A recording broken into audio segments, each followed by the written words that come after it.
this mud and pushed it into a mold. There have been some experiments in how to make bevel rim bowls.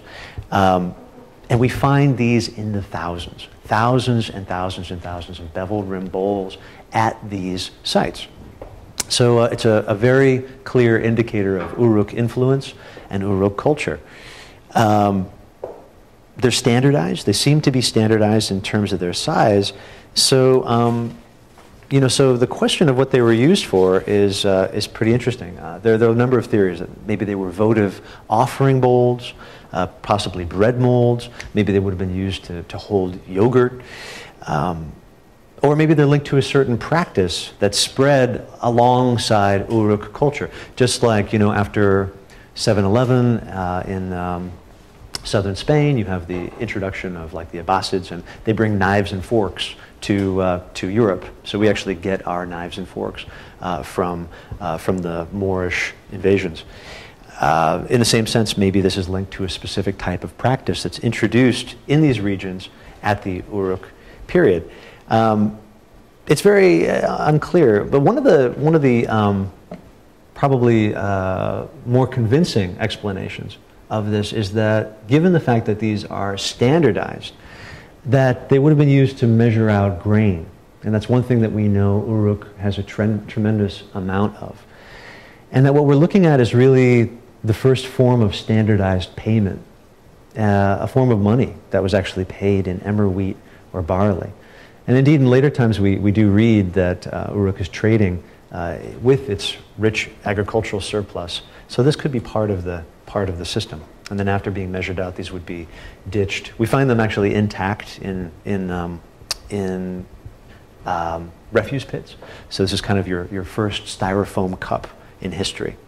Actually, those of you who've traveled to India or other places, you know, also in the Middle East, there are places you can actually go and order food, and it will come in a disposable ceramic container. You will drink your cream lassi or whatever, and you throw it away, which is really confusing for the first time you have it. You're like, I throw this away? Oh, okay. In the event that this system fails, in the event that there's rebellion, of course, it can always be backed up by force. And so it's not a coincidence that we also see at this time the emergence in the Uruk period of military iconography, fortifications to back up this idea of possible colonial expansion. So, so it's very interesting. It's an interesting period, and we're going to spend today looking at one of these sites on the Uruk periphery, and we'll be spending tomorrow looking at this complex relationship with other sites. While Al-Ghazi Guillermo Al-Ghazi is a professor at UC San Diego, and he's actually got a MacArthur Genius Grant for his work on the Uruk period. And while he might be a legitimate genius, this system does have some issues.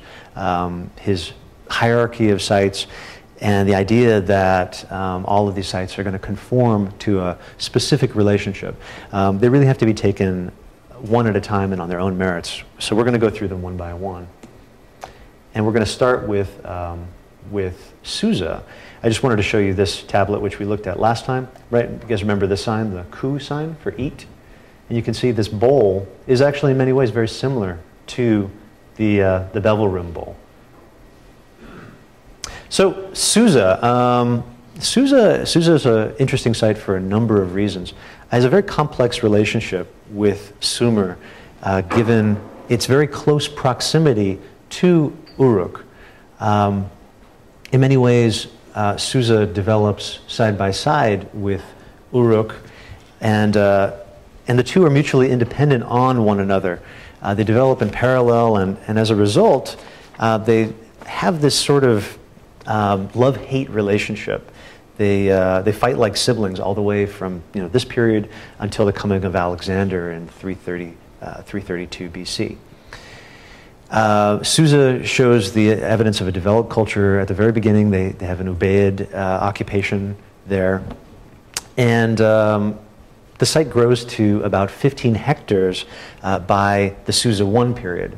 You can see I have this broken down on the board, which is around 4,000 to 3,500 BCE. And that's contemporary with the early and middle Uruk period. So we see a number of links, but mainly instead of having connections with Uruk to the west, the site is actually showing stronger connections to the Iranian highlands to the north. Remember, there's we have a natural break here in the form of a mountain range that's running through the region, and so culture is developing differently at this period. The site's actually interesting for a number of reasons too. Later on, let me see if I can jump up here. It's going to be significant. It's mentioned actually in the biblical narrative. David and Nehemiah in the 6th century are said to go there during the Babylonian captivity. And actually you can see right here, this is the modern tomb of Daniel. And even before that, King Memnon is said to have come here. So those of you who are familiar with the Iliad, Memnon, who comes to the aid of Troy, sending legions of troops, is said to have come from this area too. So Susa is a very important city from the very, very beginning, and we'll be touching base with Susa throughout the semester.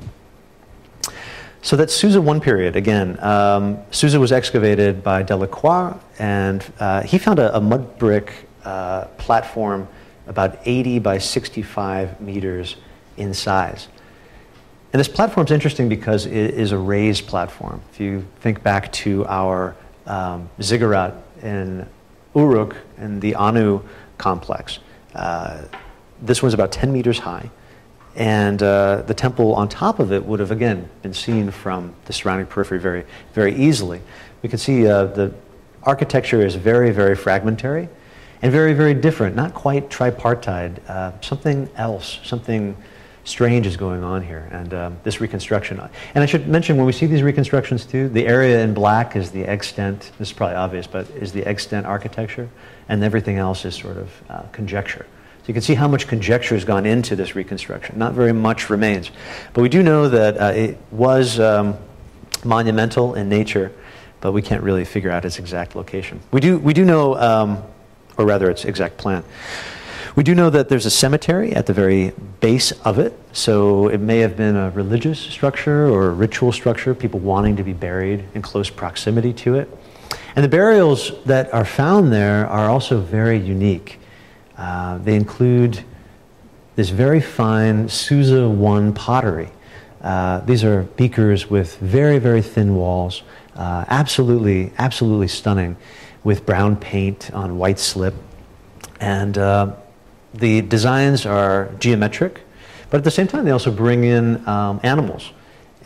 Although the animals are incredibly stylized. At first glance, maybe you don't even see them.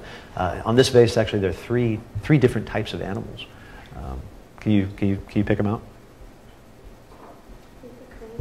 Okay, so we've got these cranes with incredibly long necks, right? What else? Two more. Yeah. Yeah, this is the one that no one ever sees, right? This is a ram with these huge elongated horns, making this symmetrical kind of stylized image in the center. Yeah. Like a running dog in the middle. Exactly, and then this frieze of running dogs in the center.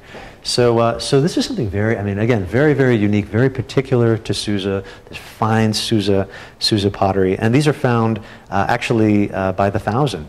Over 2,000 of these being found in about 100 graves.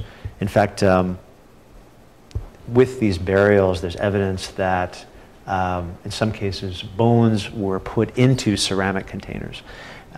And you can see here too, there's an assemblage, a specific type, right? So we see these beakers, that's one, but they also come in different forms. There's a juglet, or I'm sorry, a smaller vessel, plates and juglets, and the graves are, these sets of pottery are pretty uniform from grave to grave. Each grave would have, say, a beaker, a juglet, and a plate, which perhaps has something to do with, ritual activity and also maybe belief in the afterlife, that these individuals needed specific items to live and sort of move on. So that uniformity is very interesting when we see it. We also see they're buried with a number of copper objects, axes, jewelry, and fine goods. And at Susa, they're also using stamp seals. but stamp seals with a very different iconography than those that we see at Uruk. Again, there are parallels here in what's going on, but this is a very different world. This is a very different set of ideas, beliefs, and artistic conventions. You can see here, often the iconography at Susa has to do with animals acting like humans. So, you know, we have these figures and these dresses, and they have these long beaks. They almost look like bird men to a sense. So this is very distinct.